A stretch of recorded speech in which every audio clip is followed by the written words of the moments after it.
I'm here with the Lamoureux twins, Jocelyne and Monique. Do I have that right? Yep. Yes. I do. Okay, it is so great to talk to you all about equal pay, about your efforts toward it, but also let's talk about winning the gold.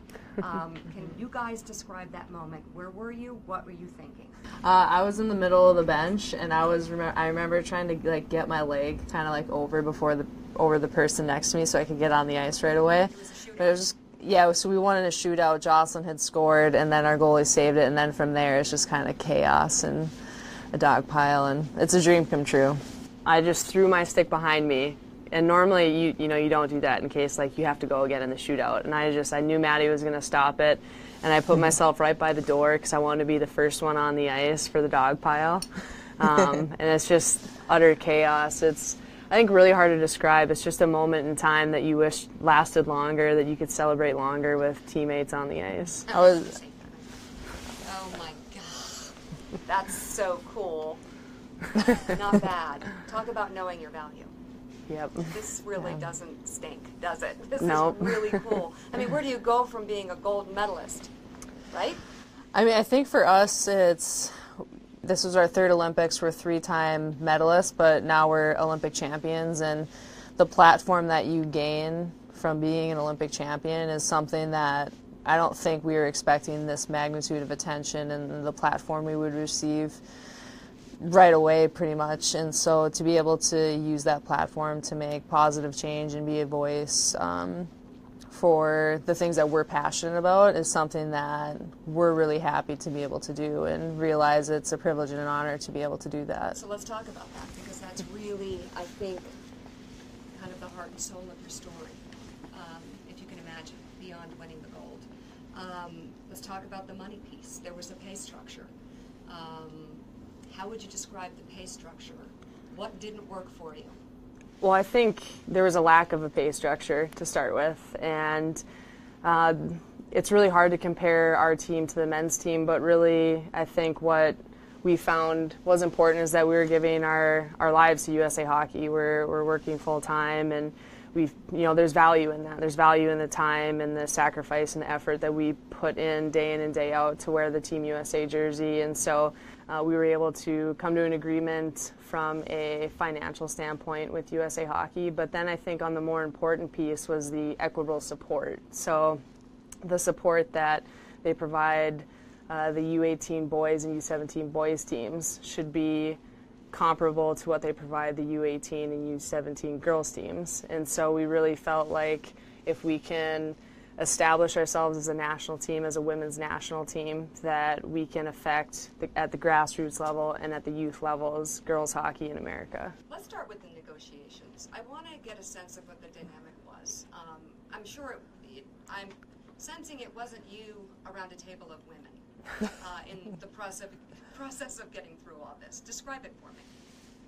I think, that wasn't the scene. Not the picture. No. Monique mentioned, being in a boardroom, and a lot of the time it's not, 50-50 male-female, not very diverse. And we were in a boardroom with, our lawyers and a couple of our teammates and all men across the table from us. And it can be an uncomfortable situation, but I think we almost, grew up in a setting where it was majority guys around, and it was normal for us to speak our mind and to say what needed to be said.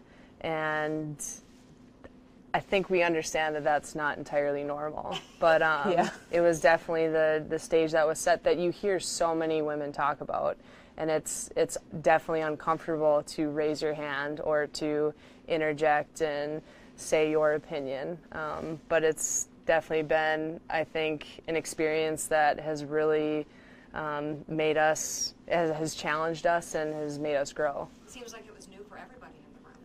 Absolutely, and actually our lawyer team was made up of, it was 5 people and it was 4 women, and John was our lead lawyer. But even from that aspect, we had diversity on our side, but not necessarily on the other side, which for us, it was kind of our first setting, being in boardrooms, being in long negotiation meetings, and so that I think it's really opened our eyes for sure, being going through that experience. Tell me about the threatened boycott. So it's like a 2.5-year process to kind of get to that point, and we felt as players there hadn't been significant progress made, and so we knew from the outright that if there was a tournament we weren't going to go to, it was going to be that tournament. And I don't think anybody really thought it would get to that point except for a few of us. And 2 weeks before the World Championships, which is the most important tournament a year out from the Olympics, said that we weren't going to go unless we made significant progress going into the tournament. And so, a long story short, we were able to come agree with USA Hockey on certain terms, and each side we compromised on things and were able to come to an agreement, and we showed up 2 days before the tournament and were able to win. But most people will think that we're most proud of these medals, and obviously we're extremely proud of it, but what we were able to accomplish last spring will absolutely be our most proud moment, I think, in hockey, because it's going to change the future for generations for U.S. women's hockey. That will stay with you for the rest of your life, trust me. Yes, yeah. I know exactly what you're talking about. In that time that you all were willing to put everything on the line, not go, were you nervous about it? What were some of the misgivings you might have had? What were the fears? For me personally, I wasn't really nervous. I knew that, we're definitely putting our careers on the line, and there's a fear in that, but I don't know if it was, I would categorize it as nerves. It was more, we're doing the right thing. And, when you go to bed at night, you have to be able to lay your head on the pillow, and, if you can, be proud of what you're standing up for. I think that's ultimately what our team and an entire national team pool was able to create a significant change by standing up for what was right. So David Cohen and a lot of my friends at Comcast have been telling me you guys are the real deal. And you are. And know your value story. I mean, this is it. Because what you've done has paved the way for generations, possibly.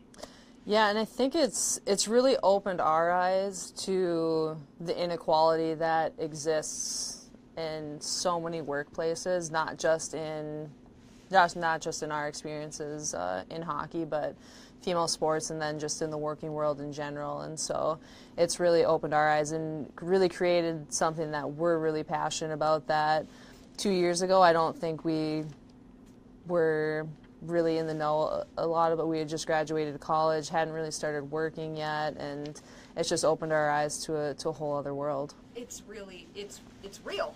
Yeah, it's very real, and, absolutely. And to be able to change it must be so fulfilling. And I say this to two people holding gold medals, but I believe that it's probably even better in some ways.